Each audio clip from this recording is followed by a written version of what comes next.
Hi guys, this is Telepostate with another video about the wonderful world of RWBY. Considering the amazing response you guys gave to the first RWBY video I did, I decided I'd make another, especially since I'm extremely excited for the impending release of Volume 4. This video, however, won't be a theory. Instead, I'm just going to be exploring some interesting character dynamics. I'm aiming more to create discussion points or interesting things to think about. I want to preface by saying I'm not a Bumbleby shipper, but I'm not opposed to it. I'm pretty neutral on the whole topic, so the following points I make can be taken as you wish. The reason I am so interested in the Bumblebee dynamic, whether romantic or not, is mainly because of all the parallels between Yang and Adam and what this can mean when applied to Yang's relationship with Blake.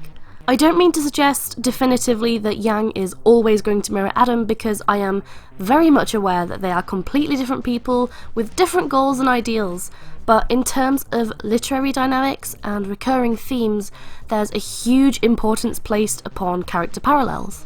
It's important to take a step back and remember that this is a story with plot points and careful timing and foreshadowing just like any other.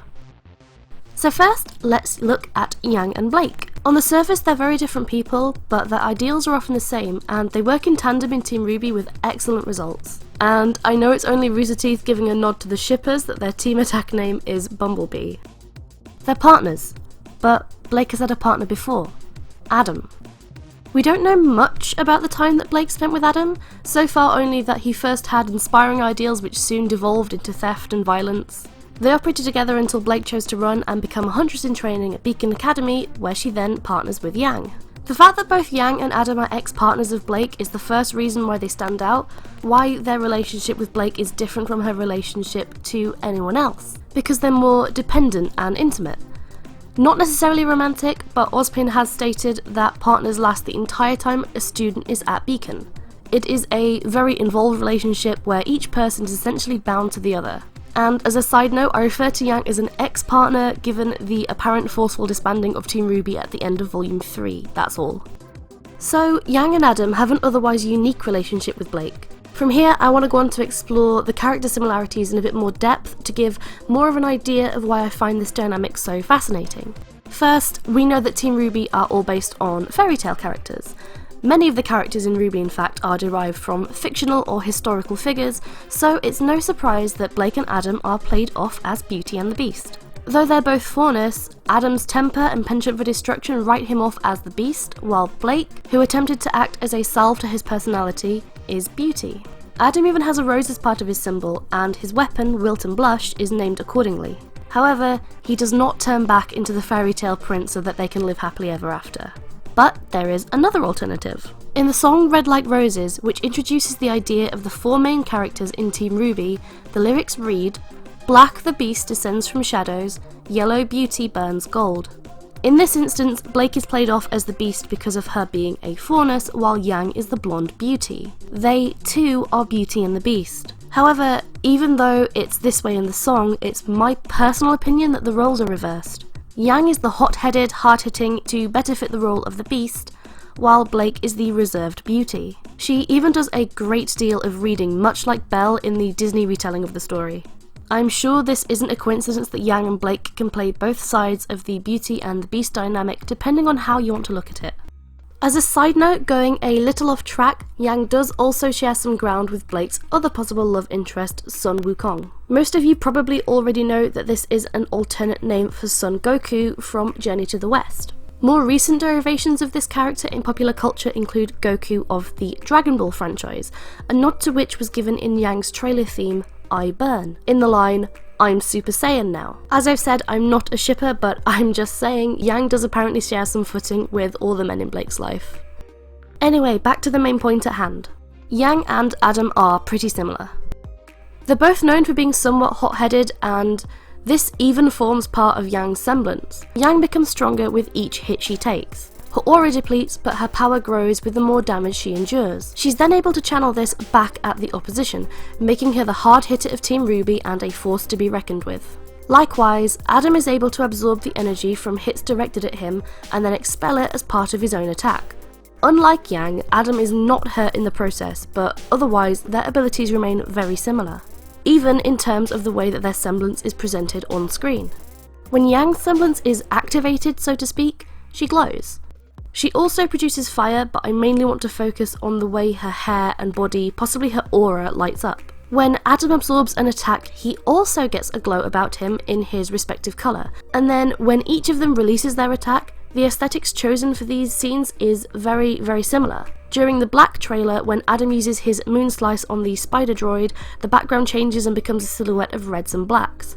This same aesthetic choice is seen again when Adam dismembers Yang at the end of Volume 3, so it's a common theme for this to happen when he makes this particular style of attack. So when else do we see this used?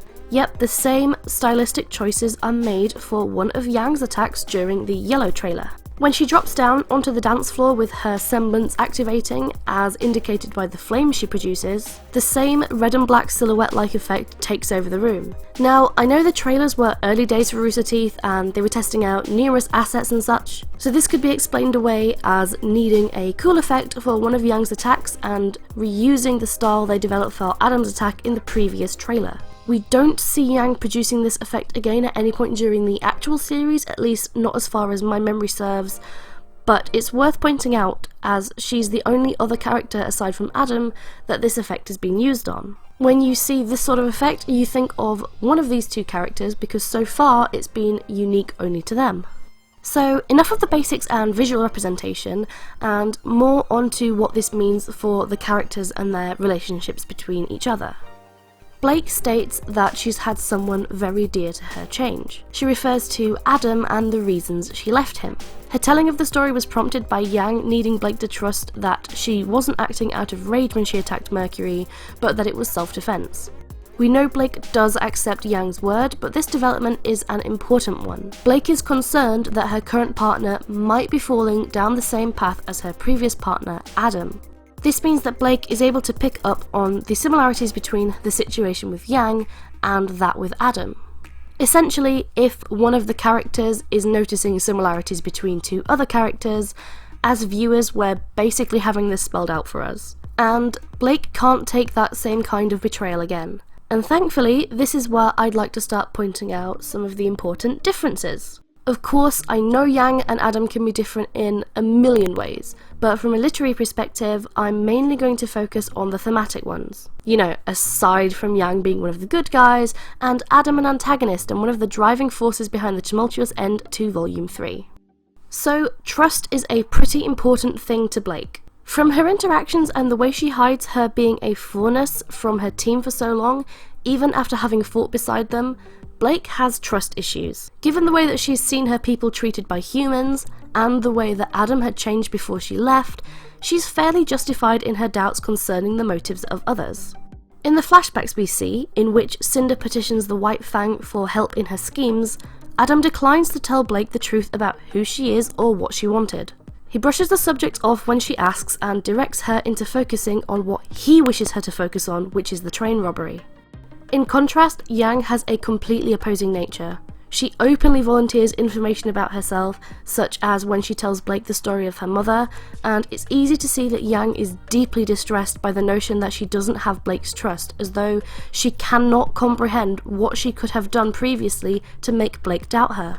Yang is so confident of her own honesty that it genuinely shocks her to think that Blake might have any reason to suspect duplicity. Their trust in each other as partners is paramount for their survival and development as huntresses. Keeping with this theme, the wearing of masks is overtly symbolic of hiding one's true self. Blake states that when the Faunus were treated like monsters, they chose to don the faces of monsters. We never see Adam without his mask, suggesting that he is constantly this monster that perhaps he was not so much before. It's important to also note that Adam's eyes are always hidden. This is a motif used often in literature and is symbolic of not being able to judge someone's true intentions, with eyes being the windows to the soul. Conversely, Yang's eyes are open books. Her purple eyes become red when she's angry, and though it's hard to notice, the violet colour dulls into an almost grey shade when she's become saddened or depressed, as we see in the scenes following her disqualification from the Vital tournament. I think this is key in the reasons why Blake chooses to continue to trust Yang and not assume she would be the same as Adam. Yang never hides herself, her emotions, her intentions. She is self-serving to a degree, but overall she is very selfless. She may have her own goals and desires, but she constantly puts these aside to further support the endeavours of others and will throw herself in harm's way for those she loves. Blake can see this and understands that despite the similarities to their situations, Yang is not like Adam. Which brings me to my final point. When Adam changed, Blake left. She left for herself, for fear for her safety, the desire to not do harm to others or fight for a cause in which she no longer believes. She dedicated herself to something better and deigned to help the Faunus in other ways. When Adam confronts Blake at the finale of Volume 3, Yang once again loses her cool, more so than ever, and throws herself into danger to save her friend. This results in Yang's dismemberment, and when all is over, Blake once again leaves her partner and runs away. Except, this time, rather than running for herself, Blake is running to protect her friends. Adam had stated that he would destroy everything Blake loved, and Yang was almost killed. This time, Blake is removing herself from the situation in hopes that it might mean that she doesn't have to see her friends hurt like this ever again. In Volume 2, she had previously believed she had to work alone, that she was the only one who could stop Torchwick and the White Fang. She seems to revert to this mentality in order to keep her friends safe, and works alone, knowing that the only one who can be hurt by her actions from this point on is herself. This is the kind of mentality I believe Blake has, considering that at the very end, we see her still lingering around Beacon as though she's trying to do something to help. Perhaps scouting for survivors or keeping an eye on the situation. Either way, although the result of both relationships is the same, in that Blake flees, the motivation seems to be the complete converse. I feel like this analysis is important for these characters because although they are so similar, they are also so different. The strife this has caused so far between these relationships can only increase from here, and I am extremely interested to see how Blake and Yang's reunion plays out, whether in the upcoming volume or further down the line. Anyway, I hope I've maybe made some interesting points or given a few of you something to consider. I'd love to hear what anyone has to say or add in the comments, or you can message me on Twitter at @tealapostate. As always, thank you so much for watching, guys. Bye!